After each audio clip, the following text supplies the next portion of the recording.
joined today at Billboard talking to DJ Drama for the first time since his January 16th arrest. Here he gets exclusive, talking about the day, what he thought, what his plans are for the future, and where we're going to go from here. Tell me about the morning of January 16th when you were arrested. It was actually the afternoon. Oh. It was about 4 o'clock. Okay. I was myself and Cannon. We were right outside of our offices, and a Tahoe pulled up. About 15 police officers in Cobra unit gear jumped out, with M16s drawn, and I was taken over to the car and told that I was being arrested for bootlegging and racketeering. Myself and Cannon. Since then, though we haven't been indicted, so those were the charges we were told initially on that day. And they went into our offices. They confiscated pretty much everything. They said they took about 81,000 CDs. That was what the reports were coming out. I know from it being my office that those reports were highly exaggerated. That there wasn't that many CDs. They had all our employees in there, and they asked, were there any drugs or were there any guns, and there were no drugs and no guns. How did that make you feel? It was a little shocking, to see it portrayed that way. So yeah, what was, I guess, sort of going through your mind while you're sitting in jail, okay, I'm in jail for racketeering. What am I doing here? Yeah, I was bugging out. I was definitely bugging out, Luckily, short period of time that I spent behind bars, I got a lot of love inside. It seems we have a big fan base on the inside, so, we was talking about mixtapes and artists and, what's going on, so. But I was, I was definitely confused of what was going on. So this arrest thing, barring, you going to jail forever, is kind of like a great press release. It's a great press boost. Well, you work in the media, as you guys say, no press is bad press, so.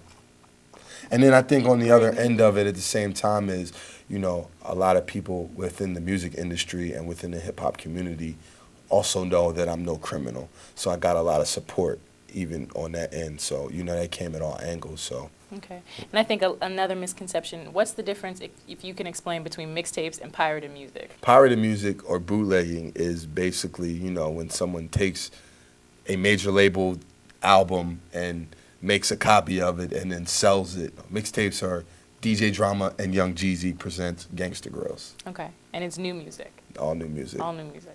Okay, cool. So tell me about your album then. My album, basically, it's called Gangsta Grills, the album. So, this album is pretty much been my canvas to paint. I wanted to I really wanted to do it right because I felt it was important to bring the mixtape album back to life. So, the artists on it are crazy. We got, T.I., Lil Wayne, Willie the Kid, Outkast, Pharrell, Project Pat, Lloyd, Juvenile, BG, Jadakiss, Young Jock. We got a lot, anybody that's relevant in hip-hop, makes an appearance on the Gangsta Grills album. Who are some of the producers? The producers, Don Cannon, Detroit Red, Just Blaze, The Runners, K.O., Drummer Boy, Lil Jon, to name a few. Okay. And tell me about the first single. First single is called Taking Pictures. Not Feds Taking Pictures, right? No, it's called Taking Pictures. Right, okay. which was recorded after January 16th. It was a song that Willie had did, and I heard it, and I realized that, we could turn the song into something big. Right. Went to all my artists and showed them the movie, showed them the vision, told them we was going all the way in. And, Taking Pictures, the first single, was produced by Dame Grease. I felt as though it was necessary to, not run from the situation that we've been put in, but in a sense, almost embrace it. And, that's why Taking Pictures is it's got meaning behind it. It's not just a song that I put out just to get some spins or just to put an album out. Now it represents something greater than all of that. What's the date for your album's release? The date for the album is June. June. Yes.